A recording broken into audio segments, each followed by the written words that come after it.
बिस्मिल्लाहिर्रहमानिर्रहीम। अस्सलाम वालेकुम स्टूडेंट्स।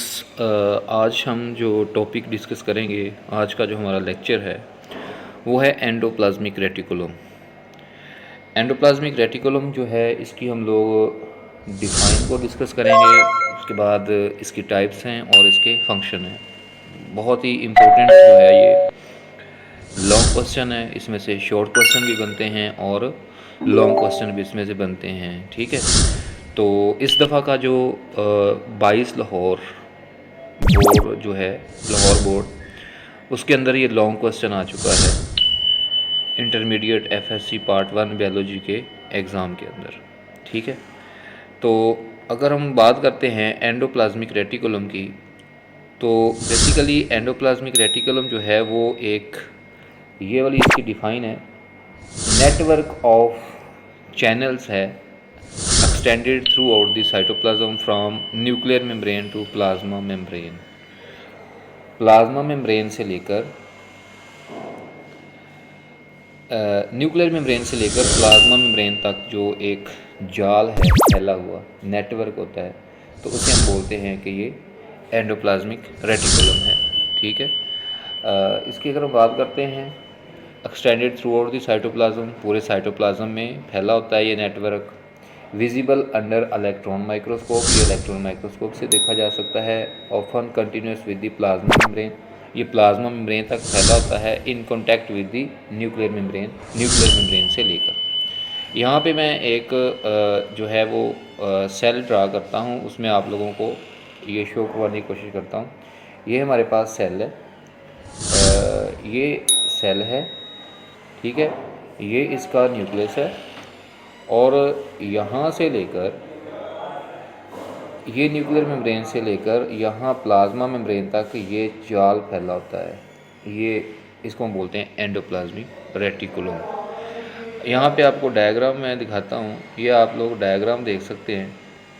इस डायग्राम के अंदर जो है ये वाला जो है आपके पास, ये वाला, ये न्यूक्लियर मेम्ब्रेन है, ये वाली, इसका कलर चेंज करते हैं ज़रा।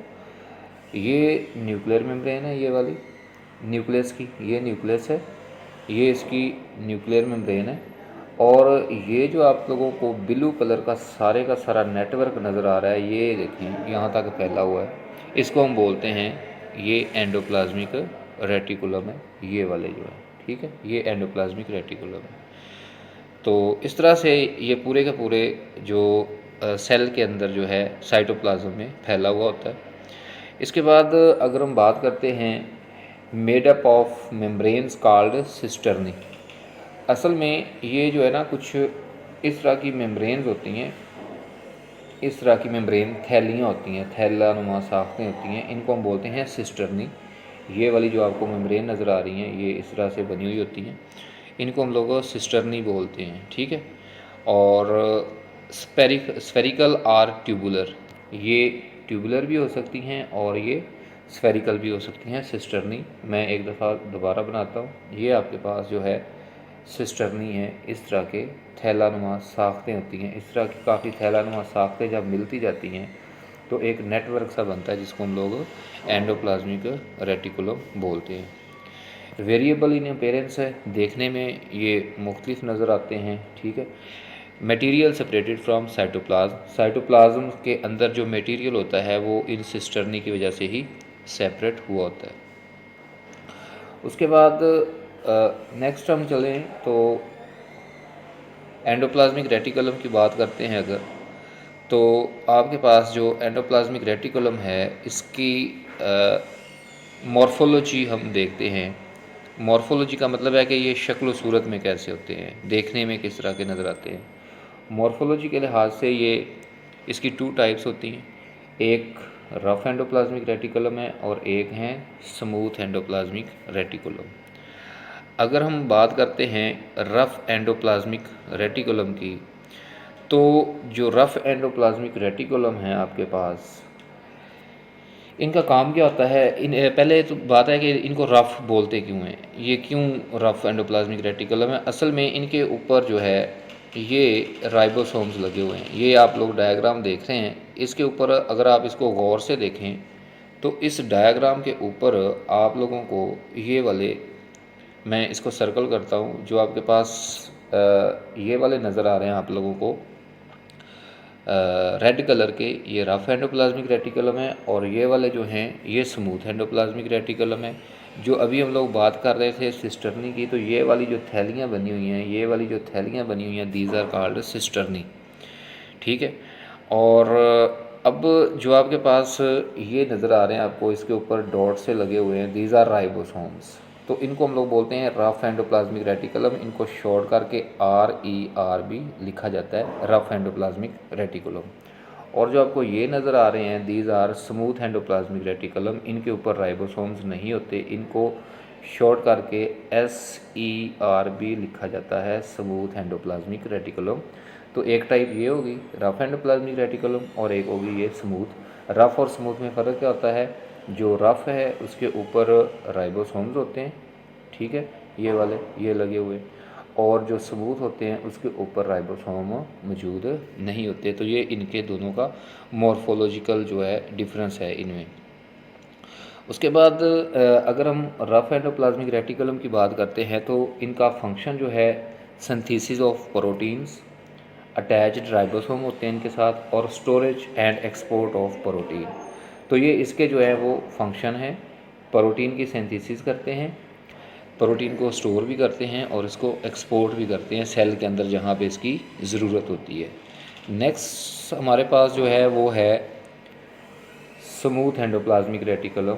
अगर हम स्मूथ एंडोप्लाज्मिक रेटिकुलम की बात करते हैं, तो इनका जो फंक्शन है वो मेटाबॉलिज्म ऑफ लिपिड होता है, detoxification of drugs. Metabolism of lipid का मतलब है कि लिपिड्स को हज़म करने में हेल्प करते हैं, और डिटॉक्सिफिकेशन का मतलब ये है कि जो भी हम खुराक के थ्रू मसाला जात वगैरह खाते हैं, जो भी कोई ड्रग्स वगैरह हमारी बॉडी में जाती हैं, जैसे कि मेडिसिन वगैरह हम लेते हैं, तो उसकी जो है ये डिटॉक्सिफिकेशन कर देते हैं, यानी कि उसको ये क्या काम करते हैं, उसको डिटॉक्सीफाई कर देते हैं, उसके जहरीलेपन को ख़त्म कर देते हैं, ताकि हमारी बॉडी में जाके वो हमें नुकसान ना करें। तीसरा जो इनका फंक्शन है वो है ट्रांसमिशन ऑफ इम्पल्स। इम्पल्स क्या होती है? हमारी बॉडी के किसी भी हिस्से से मैसेज जो है वो हमारे ब्रेन सेल तक जाता है, उसको हम बोलते हैं नर्व इम्पल्स, ठीक है। तो वो बेसिकली मैसेज आता है। और ट्रांसपोर्ट ऑफ मटेरियल को भी ये एक जगह से दूसरी जगह पे ट्रांसपोर्ट करते हैं। तो इसका एक काम क्या हो गया? Transport of material. दूसरा इसका है ट्रांसमिशन ऑफ नर्व इम्पल्स। तीसरे नंबर पे डिटॉक्सिफिकेशन ऑफ ड्रग्स, और चौथे नंबर पे है मेटाबॉलिज्म ऑफ लिपिड्स। तो ये आपके पास स्मूथ एंडोप्लाज्मिक रेटिकुलम के फंक्शन है। एक बात आप लोगों ने याद रखनी है, स्मूथ और रफ एंडोप्लाज्मिक रेटिकुलम का एक कॉमन फंक्शन होता है, both provide mechanical support to the cell. Mechanical support का मतलब है कि ये सेल को सहारा भी दे के रखते हैं। तो यहाँ पे आप लोगों ने एक बात याद रखनी है, जो आप लोगों को ये वाले फंक्शंस लिखे हुए हैं 3, ये हैं रफ एंडोप्लाज्मिक रेटिकुलम के। ये वाले जो 4 फंक्शंस लिखे हुए हैं ये स्मूथ एंडोप्लाज्मिक रेटिकुलम के हैं। और जो ये वाला लास्ट में फंक्शन है कि ये दोनों का ही है, यानी कि मैकेनिकल सपोर्ट जो है वो दोनों ही प्रोवाइड करते हैं सेल के अंदर, ठीक है। आगे जो हमारे पास टॉपिक आता है वो है राइबोसोम्स। राइबोसोम्स के बारे में हम लोग डिस्कस करेंगे। याद रखना है, राइबोसोम ऐसे ऑर्गेनेल्स हैं जो प्रोकैरियोटिक सेल में भी पाए जाते हैं और यूकैरियोटिक सेल में भी पाए जाते हैं। जो एंडोप्लाज्मिक रेटिकुलम है सिर्फ यूकैरियोटिक सेल में ही पाए जाते हैं। तो इनको हम लोग डिस्कस करते हैं डिटेल से। राइबोसोम्स की अगर हम बात करें, तो राइबोसोम जो हैं इनकी बात करें अगर, तो टाइनी ग्रैनुलर स्ट्रक्चर्स होती हैं, छोटी छोटी स्ट्रक्चर्स हैं, टाइनी ग्रैनुलर स्ट्रक्चर्स हैं। पैलेट ने इनको डिस्कवर किया था 1955 में। ये आप लोगों को MCQs में आ सकता है। और equal amount of DNA and protein, sorry RNA and protein, DNA नहीं है, RNA एंड प्रोटीन, ये बड़ा इंपॉर्टेंट MCQs आ सकता है आप लोगों को। Equal amount of RNA and protein, ये प्रोटीन और RNA से मिलके बने हुए होते हैं।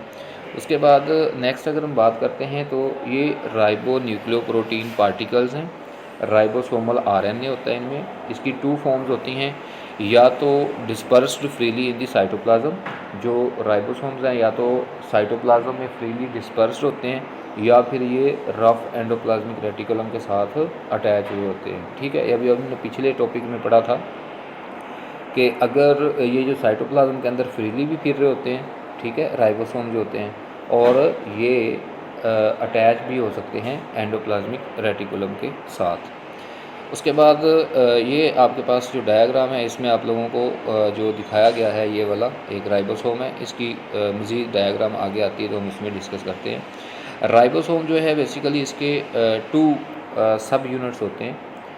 स्ट्रक्चर अगर इसकी देखें तो एक लार्ज सब यूनिट होता है जो कि 60S होता है, और एक जो है वो स्मॉल सब यूनिट होता है जो कि 40S होता है। आपको डायग्राम में नज़र आ रहा होगा, ये वाला इसका लार्ज सब यूनिट है और ये वाला जो है इसका स्मॉल सब यूनिट है। लार्ज सब यूनिट ये वाला है और स्मॉल सब यूनिट जो है वो ये नीचे वाला है। जो ऊपर वाला है लार्ज सब यूनिट वो 60S होता है। एस मीन स्वेडबर्ग यूनिट, ये क्या कहते हैं यूनिट है मेजरमेंट के लिए, जो माइक्रोबायोलॉजी वगैरह में इस्तेमाल, इसमें क्या कहते हैं अल्ट्रा सेंट्रीफ्यूगेशन वगैरह में इस्तेमाल किया जाता है। तो स्मॉल सब unit attach with the messenger RNA. जो स्मॉल सब यूनिट होता है ये मैसेंजर आरएनए से अटैच होता है। सपोज़ करें कि ये नीचे में पर्पल कलर का जो है वो ये वाला जो है आरएनए बना रहा हूँ, तो ये नीचे वाला जो स्मॉल यूनिट है ये इसके साथ मैसेंजर इसके साथ अटैच होता है आरएनए के साथ। और आरएनए वो कौन सा होता है, वो होता है मैसेंजर आरएनए। ये एमसीक्यूज भी आ सकता है, आप लोगों को याद रखना है। ये आपके पास जो है वो क्या कहते हैं, ये पर्पल कलर का आप समझ लें कि मैसेंजर आरएनए है, और जो स्मॉल यूनिट है वो इसके साथ अटैच होगा। उसके बाद अगर हम बात करते हैं जब स्मॉल और लार्ज यूनिट मिलते हैं दोनों, तो इनके मिलने से या इनके आपस में बॉन्ड फॉर्मेशन होने के रिज़ल्ट में 80S राइबोसोम बनते हैं। ये जो 20S कम हो रहा है बेसिकली वो ओवरलैपिंग की वजह से होगा। उसके बाद एक बड़ा इंपॉर्टेंट एमसीक्यूज है, जो लार्ज और स्मॉल सब यूनिट हैं ये आपस में अटैच होते हैं मैग्नीशियम के आयंस की वजह के, यानी कि जो मैग्नीशियम के आयंस हैं वो इसको आपस में जोड़ के रखते हैं। अगर हम यहाँ पे इसको थोड़ा सा मैं एक्सप्लेन कर देता हूँ इसकी डायग्राम के हवाले से। आप सपोज़ कर लें कि एक आपके पास ये वाला जो है राइबोसोम का जो है ये लार्ज सब यूनिट है, और ये वाला जो है स्मॉल सब यूनिट है, और इन दोनों के दरमियान में जो चीज़ इन दोनों को आपस में अटैच करके रखती है वो होती है यहाँ पे मैग्नीशियम के आयंस। तो मैग्नीशियम के आयंस जो हैं वो इसको आपस में अटैच करके रखेंगे। ठीक है, लार्ज और स्मॉल सब यूनिट दोनों आपस में अटैच होते हैं, इधर से एमसीक्यूज आ जाता होता है। उसके बाद है polysomes, very very important short question ये वाला। पोलिसोम्स क्या होते हैं basically, many ribosomes single messenger RNA. जब एक मैसेंजर आरएनए के साथ काफ़ी सारे राइबोसोम्स अटैच हो जाएं, अब सपोज़ कर लें कि ये वाला जो मैं ड्रा कर रहा हूँ ग्रीन कलर का ये मैसेंजर आरएनए है, और इसके साथ जो है राइबोसोम्स अटैच होते हैं। ये ऊपर लार्ज सब यूनिट है और नीचे स्मॉल है, ऊपर लार्ज है नीचे स्मॉल है, ऊपर ये लार्ज यूनिट है नीचे स्मॉल है। तो इस तरह से काफ़ी सारे राइबोसोम जो हैं वो अटैच हो जाते हैं मैसेंजर आरएनए के साथ, और इस तरह से जो स्ट्रक्चर बनेगी उसे हम बोलते हैं पोलिसोम। ठीक है, ये आप लोगों को पोलिसोम यहाँ पे मैं दिखा देता हूँ। ये आपके पास जो है वो एक मैसेंजर आरएनए है ये वाला, और इसके साथ यहाँ पे राइबोसोम काफ़ी सारे अटैच होंगे, तो ये जो स्ट्रक्चर बनेगा इसे हम बोलते हैं पोलिसोम। ठीक है, ये बड़ा इंपॉर्टेंट शॉर्ट क्वेश्चन है, इसको आप लोगों ने तैयार करना है। ठीक है, तो ये राइबोसोम था। अगला जो हमारा टॉपिक होगा इंशाल्लाह वो होगा Golgi apparatus. Golgi apparatus, Golgi bodies, बड़ा इंपॉर्टेंट टॉपिक है, लॉन्ग क्वेश्चन है, इसको हम लोग इंशाल्लाह नेक्स्ट लेक्चर में तैयार करेंगे, डिस्कस करेंगे। तो इसको जो है वो आप लोगों ने देख लेना है। जो राइबोसोम और आपके पास एंडोप्लाज्मिक रेटिकुलम हम लोगों ने डिस्कस किए हैं। बाकी इंशाल्लाह नेक्स्ट लेक्चर में। अल्लाह हाफ़िज़।